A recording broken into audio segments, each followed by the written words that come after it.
débat public bi lu am solo la c'est en tout cas des invités de marque tey ñoom la ñuy àndal si bile jotaay incha allah et maintenant pour démarrer concrètement ñu dikk rek ci li nga xamante ni moo di actualité bi en commençant par le point de presse du gouvernement tey ji Abbas sànq ñu ngi gis ci bëccëg gi les trois ministres mu di ministre de l'éducation, ministre de l'intérieur et le ministre de l'assainissement mu di Moustapha Guirassy, Maître Bamba Cissé et Cheikh Tidiane Dièye ñu def benn jàkkaarloo ak presse bi ngir wax ci question d'actualité yi la mu nekk ce commentaire sur sortie bi nga xamante ni encore une fois le gouvernement def na ko ngir mun a prononcer sur les questions de l'heure.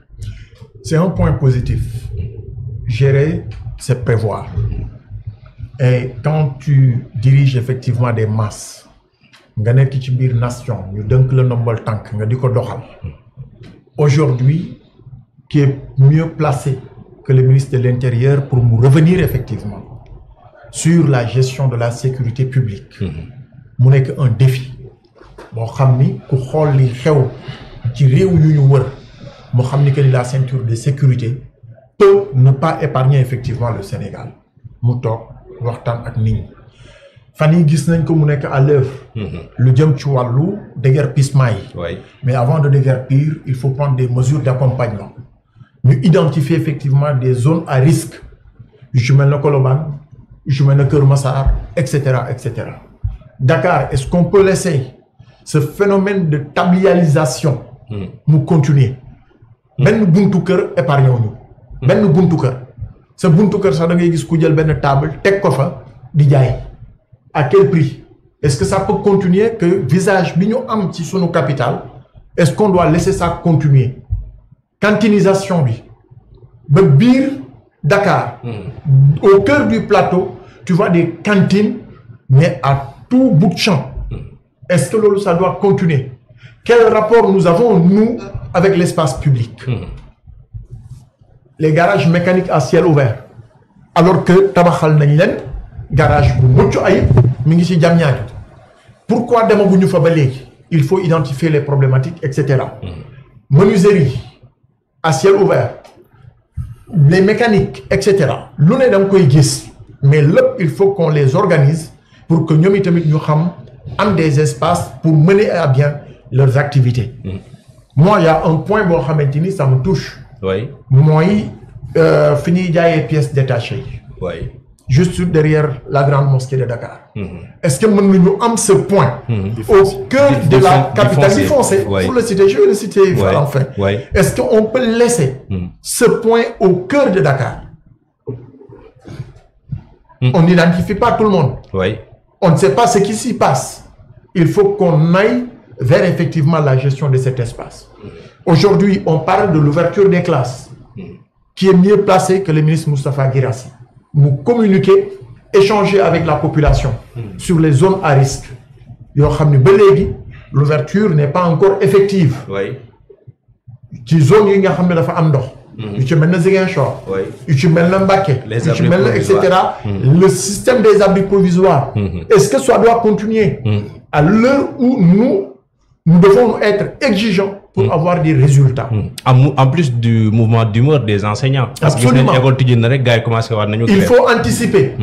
Parce que su fekkee on veut respecter effectivement le quantum horaire, il faut discuter et échanger avec les syndicats des enseignants. Waxtaan sur les problématiques identifiées, anticiper sur des solutions par rapport aux problèmes posés. Yooyu yëpp, je pense que c'est des débats. Lu jëm ci wàllu inondation yi aussi, comme on l'a dit, les crues, c'est partout maintenant. Le niveau d'eau monte. Boo demee avec l'OMVG, le bassin du fleuve Gambie pose problème. Am na remontée. Nga dem sur le fleuve Sénégal, le bassin remonte. Te loolu yëpp dafa am njeexital ci zone yu mel na Bakel. Ñu gis ni que ni ndox mi bu jógee day sonal askan bi. Waxtaan nañu ak askan bi. Je pense que loolu c'est un point positif que je salue. bu ngeen jiite ay nit di leen waxtaan ak ñoom di leen déglu di leen wax fan ngeen tollu ci liggéey bi et puis loolu je pense que il faut saluer la nouvelle dynamique du ministre délégué en charge effectivement de la communication. De la communication. Elle est en train de faire des efforts. Hier, j'ai lu le nouveau format du communiqué du Conseil des ministres qui s'est tenu exceptionnellement un jeudi. Oui. Lolo, elle est en train de faire un progrès tant du côté du fond que de la forme du communiqué. Nous aussi qu'elle est en train de faire des plateaux, mais c'est des points positifs. Et puis j'encourage à persévérer parce que communiquer, c'est dialoguer. Et par rapport à l'occupation anarchique de la voie publique, je pense que toi-même tu es mieux placé pour voir si Mounawar, parce que je rappelle que tu avais fait un reportage Dakar rue Dortoir. Oui, mais justement par rapport à défoncer bien mais défoncer, est-ce que finalement nous avons normaliser de nga xamanteni habitué nañu à dund avec un espace pareil ci biir capitale bi. Xam nga Dakar rue Dortoir bima koy def, j'avais montré un peu les failles du système. Dakar ñun ñep ku ci doxantu goudi à une certaine heure à l'intérieur du plateau da ngay gis des images qui laissent à désirer. Comment on peut accepter que des centaines de milliers de pères de famille nekk dans les rues de la capitale, des femmes, des enfants nous exposent les. Il faut aller voir. Lolo, ça doit attirer l'attention de nos gouvernements. Pour dire qui sont-ils? Nous identifier le flux d'entrée. Si c'est des Sénégalais ou bien des étrangers. Mais lorsque moi j'ai mené l'enquête, j'ai su que ce ne sont pas en majorité les Sénégalais. Je n'indexe personne pour ne pas entrer dans les failles du système. Est-ce qu'on doit quitter d'autres pays pour venir gonfler le seuil de la pauvreté et de prise en charge? Il faut que ça se discute. Il faut qu'on essaye de cerner effectivement les failles. L'eau qui sont en centre-ville, moi, am fini à côté de chez nous. Oui. Fini nekini. À côté là, tu vois, pour ne pas indexer des communautés. Parce que je vais être aussi discipliné dans l'analyse. On voit des communautés, union avec papa, maman, enfant, fille, etc. Nous avons érigé des bases. Pourquoi? Pour alimenter la mendicité. J'ai entendu le ministre dire que la mendicité n'est pas autorisée, à juste raison. On avait essayé, malheureusement ça avait échoué. Du temps de Macky Sall, il faut prendre de nouvelles mesures pour sécuriser les enfants qui sont exposés.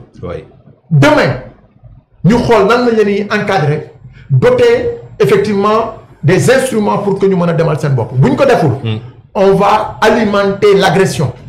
Parce que ça pose un problème de sûreté. Et de sécurité. De sécurité d'abord. De sécurité. Parce que xalé bu amul métier, mënalul bopam, jangul, mënalul dara bopam, ëlëk moy taxaw agresser. Les enfants, leur place, c'est pas dans la rue. La place de l'enfant, un cadre réglementaire et législatif. Moi, jang. Donc, nous nous faisons dans les jang. Légui nak bima défé analyse bo, ren gis nga à Colobane, on avait vu une forte communauté. Bo xamni duñu ay sénégalais. L'union érigée en centre de dortoir. Est-ce que ça peut continuer? Nous gagnons les Colobane, ils se sont réfugiés aux Almadies. Quelle difficulté? Quel est notre rapport avec la gestion de l'espace? Je pense que c'est des mesures qu'il faut prendre à bras le corps. Amener dans toutes les grandes capitales. Ça, il faut que l'on soit d'accord. Dans toutes les grandes capitales, mais il faut réduire les risques. C'est là où j'appelle la responsabilité de l'État à s'imposer en tant qu'État régalien. Très bien. De gestion de l'espace, de droit, pour effectivement limiter les difficultés qui sont liées à ça. De nous exposer notre santé. Parce que conditions c'est source de maladie. C'est source de maladie. Nous avons des maladies. Après, voilà. Donc, je pense que c'est en toute responsabilité que je demande effectivement des mesures d'accompagnement et de retour dans leurs pays respectifs. Il faut organiser tout ça. J'avais travaillé sur le schéma avec SOS, avec le centre Guindi, etc. Ça avait échoué, mais il faut relancer le débat pour qu'effectivement nous ayons des mesures qui s'imposent par rapport à certaines situations. Très bien. Avant de venir aussi, Paldi,